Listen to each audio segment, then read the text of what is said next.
Welcome to chess, ladies and gentlemen. You guys know my dance skills are unmatched, man. Don't even challenge me, homie.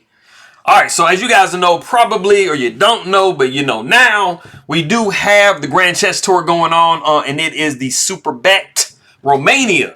So we have round one that just got done getting over. So we do have Anish Giri versus Wesley So. For all of my people coming from the Philippines, I will say maraming salamat. Anybody who is coming from the Netherlands, I will say thank you. But if you guys are ready to go, man, let's take a look and see what we got for this game, son. So we got the move d4. We got knight to f6. All very common stuff, really following the lines that I showed you guys last video. c4, e6, and then we have my camp, which is knight to f3. You know, not allowing any of the Nimzo Indian type stuff rolling. We do see the move d5. Now, in this specific position, the reason I like going knight f3 first is because if you do decide to go knight to c3 here, and you see a bishop to b4, like I explained before in the last video, since you have this pawn lock, you're either looking at a pawn takes or a pawn takes here, and you have gotten rid of your double pawn, so everything is everything. But we do see the g3 Catalan, and this is interesting because Wesley So is actually a pretty big Catalan player as white, so it's interesting to see Anish Giri. I don't think he was trolling, but you never know. Maybe he was trying to make a joke. We do see the move bishop to e7. We got bishop g2. And in this particular situation with the Catalan, I mean, you do have some possibilities of either pawn taking here or pawn taking here and this bishop opening up. So that is a very real theme that you kind of deal with from the black side, because if you open this diagonal especially, you do have a lot of pressure on this undefended rook on a8. We do see castles by black. We got castles by white. We got pawn taking c4, like I said before. In this position, we actually saw by far the most common move, and it is queen to c2. This one's played like 4 times more than your average next move, and the next move is knight to e5. Now, you do have some different things in this situation. You do have this knight hitting this pawn immediately, and you also have opened up the bishop. Almost 9 times out of 10, you're going to see knight to c6, and then you're going to see, it's basically a pawn sacrifice line, but you know, black definitely has other ways that they can go about doing it. But you guys see that the bishop is now opened up, so we can't, you know, play the desirable b5 to protect this pawn because that rook is hanging. So it kind of goes by what I was talking about before. So like I said, we did see queen to c2. We got a6, an attempt to play b5 to hold the pawn, but we do see a4 making sure that that is a non-issue. We got bishop going to d7, queen takes c4, and then we kind of have a Fort Knox, a Rubinstein Fort Knox situation here with bishop going down to c6, contesting that bishop on g2. You got to do something because that is a very, very strong bishop for white. We do see bishop to f4. We got a5. We got knight to c3, knight b to d7. We got queen down to b3, and then we do have the move bishop to d6. We have actually reached a position. There is a really, really strong move that white can play here. If you want to go ahead and pause the video and try to guess that move, go ahead and do so.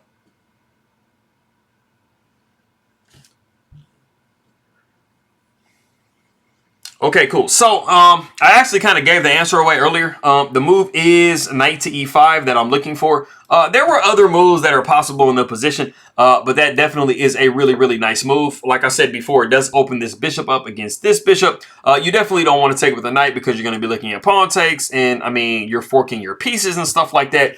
And it just puts the knight on a very, very strong post. You always want to try to get knights, you know, posted up in the center of the board. So like knight to e5, knight to e4 type stuff. If you can, you know, ensconce it, as they say, in that on that square. But we do, instead of that, after we saw bishop to d6, we did see the move bishop to d2. And this is actually the novelty of the game. But this move actually makes a lot of sense, just simply because, you know, you have double bishops for white here. So you don't necessarily want to go into a trade. Also, I mean, black is going to be probably taking, obviously in this position, taking with the pawn, and you're kind of giving black a really strong center when you kind of have your own majority. So you really want to try to work to push the e4 pawn if you can. We do see knight going to e4, like I was saying a second ago. Knight takes e4. We got bishop taking e4. We got knight up to g5. Bishop takes g2, king takes g2, and we do see the move h6. So white doesn't really quite have the time to capture here on b7. You also have to be very careful when you are in a situation where you are taking a pawn kind of in front of one of your own undefended pawns.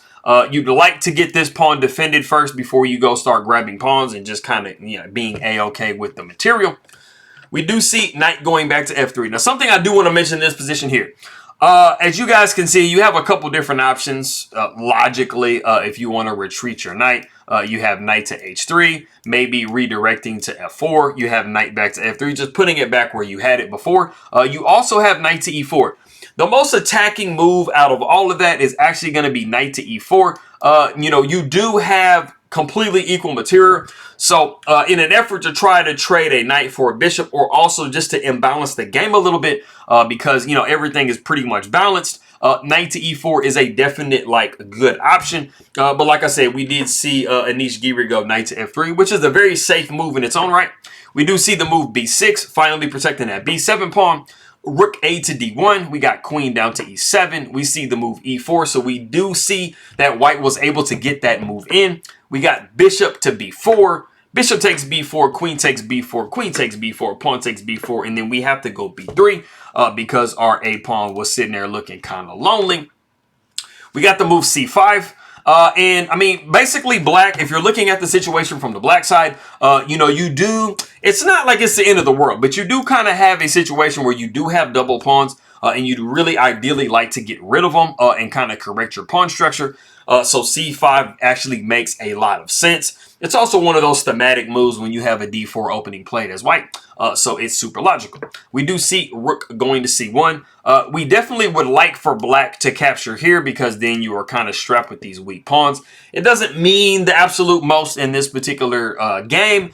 But, you know, in some situations, if you make your opponent be strapped with their weakness, you know, it can come out in your favor.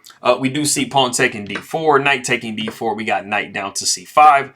Rook goes to c4. We are definitely counterattacking this pawn after black is attacking this pawn. The good thing about knight going to c5 for black is you are, number one, attacking this pawn right here, which actually isn't really attacking because knight takes e6 gets your material back. But you are adding some pressure to this b3 point, and you're kind of tying the knight down a little bit, and moves like e5 can definitely destabilize you. We do see rook f to d8. We got a rook going over to b1, and the main thing that you want to be paying attention to make sure you're not doing bad if you are white is setting your rooks up on forkable squares. So you have to be really kind of careful where you move these rooks. You do want to capture this pawn at some point, but you definitely don't want to put this other rook somewhere where you're just going to get forked like this. So you got to be kind of careful. We got rook a to c8. We got rook b over to c1. We got rook back over to a8. We got rook to b1, rook a to c8. We got rook b to c1, rook to a8. And then we do see rook back to b1, and the game is drawn by threefold repetition. Like I said, there is, you know, you definitely have to be paying attention to this pawn. This is definitely a way to defend the pawn with these rooks here because you cannot go here because you're just going to be dropping a complete rook all the way. So you definitely don't want to go through that. And like I said, if you wanted to try to take this pawn at some point, let's say, for example, like an alternate move would have been maybe like, let's say, rook to e1. You're just protecting this piece here. You know, you would possibly be running into, let's just say, let's move a piece for black, and you're like, hey, I'm gonna get a pawn. Well, you're looking at this. So like I said, you know, you have a situation where you can definitely, if you're not paying attention, get forked. And that is why knights, especially in like bullet and blitz time controls, they really kind of suck to play against. I seem to always move into fork situations with these knights, so they're very annoying in those time frames. But I appreciate everybody very much for stopping by. Thank you, anybody coming from the Netherlands. Maraming salamat aking mga kaibigan. Anybody who is coming from the Philippines. Magandang umaga, magandang hapon, magandang gabi. Whatever time it is for you, where you at, and I'm gonna see you guys next time.